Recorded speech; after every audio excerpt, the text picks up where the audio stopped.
Я на земле не золото оставлю, стихи, в которых родину прославлю. Мони Россия, мывал дочек с полы. Моне вечк сыне Россия, седишь голова. Чевте мода ты валы до менеле. А шолёмо ты туны донишка поралава. 1980 год. Москва. Центральный дом литераторов. На сцене ирзянская сказительница Серафима Марковна Люлякина на родном языке исполняет народные и сочиненные ею песни, баллады, сказы. А после выступления зал сотрясает гром оваций. Столичные литераторы аплодируют 58-летней сказительнице стоя. Поэт Сергей Михалков восторженно заявляет ей: «Вы украшение мордовской поэзии». А она светилась счастьем. Любимые творения, неизвестные в течение многих лет, неожиданно получили всеобщее признание. Удивительно как жизненная, так и творческая судьба ирзянской сказительницы Серафимы Марковны Люлякиной. Родилась она в большой трудолюбивой крестьянской семье, где всякий труд, будь то работа в поле или по дому, сопровождался песней. Маленькая Серафима с интересом наблюдала, как дедушка Панкрат искусно плел лапти, при этом всегда приговаривал смешные и поучительные присказки и прибаутки. Это очень запомнилось Серафиме, и когда она сама стала складывать песни, то эти детские впечатления стали отправными при создании веселой, полной юмора песенной истории «Семеричка Карть».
Бабушка Анисия Ефимовна Люлякина, известная в округе сказительница, заметив у Серафимы хороший музыкальный слух, чистый голос и, что ее больше всего поразило, тягу к творчеству, раскрыла внучке красоту ирзянского языка, научила слушать и слышать голос родной земли, чувствовать силу чарующей природы родного села.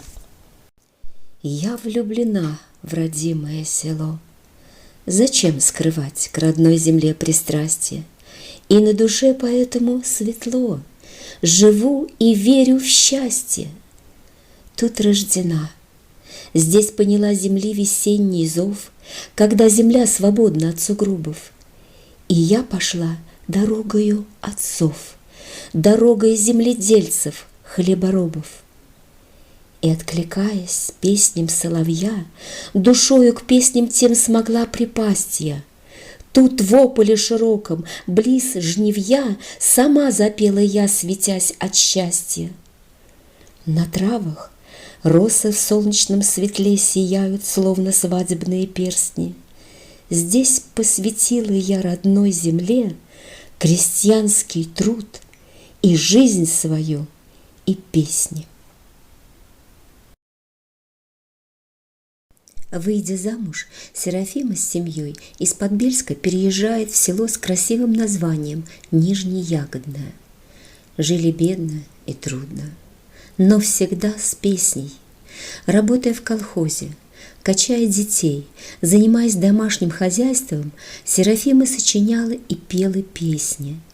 А став участницей сельского молодежного хора, который много выступал, Серафима стала радовать людей и своим искусством.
Великая любовь к поэзии и песне переполняли талантную душу Серафимы, и она на многочисленных концертах щедро делилась этим даром с людьми. У меня, наверное, к этому, я так думаю, великая любовь к жизни-то очень тяжелая была. И, может быть, вот в этом-то я и находила всю, всю радость.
Сыпать, сыпать, сыпание, конь ошибным досюжнем,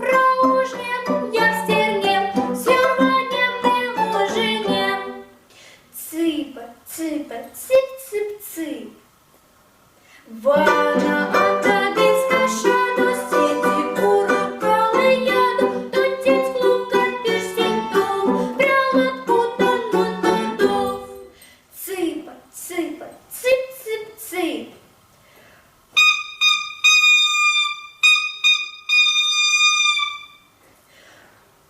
Крику! Вай! Авакай! Да сейбиси атекшт! В 1982 году Серафима Марковна Люлякина переезжает в столицу Мордовии Саранск, где она смогла полностью раскрыть все грани своего таланта.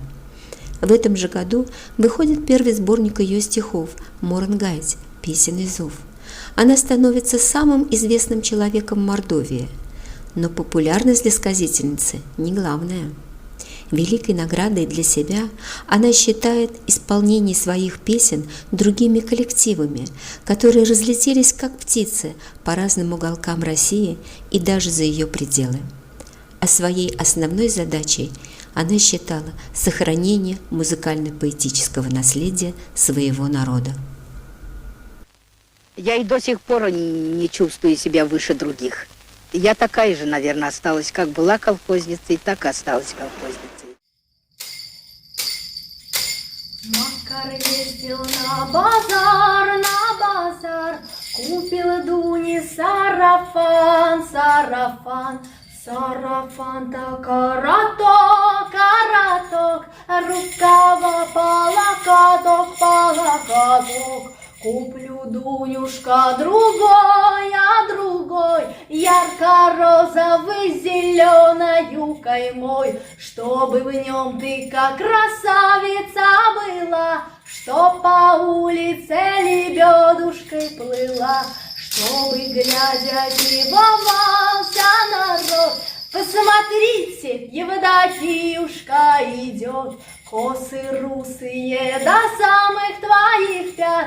Выбирай-ка, Евдокиюшка, ребят, а глаза-то словно звездочки горят. Ой, красавица, в народе говорят.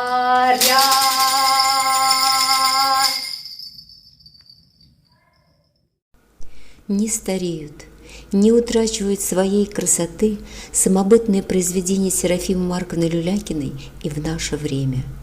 Она внесла огромный вклад в культуру своего народа, обогатив родной ирзянский язык прежде всего за счет давно забытых слов, активно используя и пропагандируя фольклорный материал.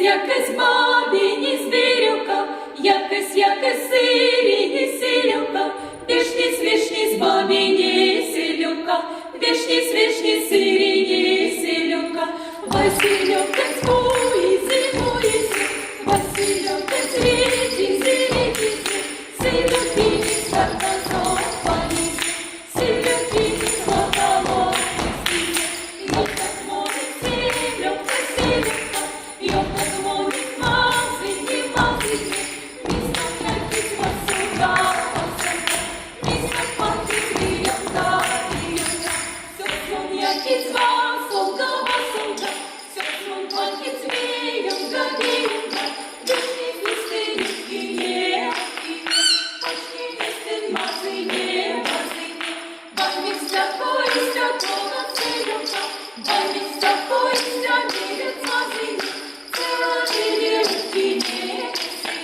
ціла вірі, мазині, сиділи до аучні, заучні, сиділи силановки, зановки, породили силюка, старіки, віря, вірять, мазині, то столу саму, сюди, мусити, то столу сосай, сюди, сесити, мага, вірять,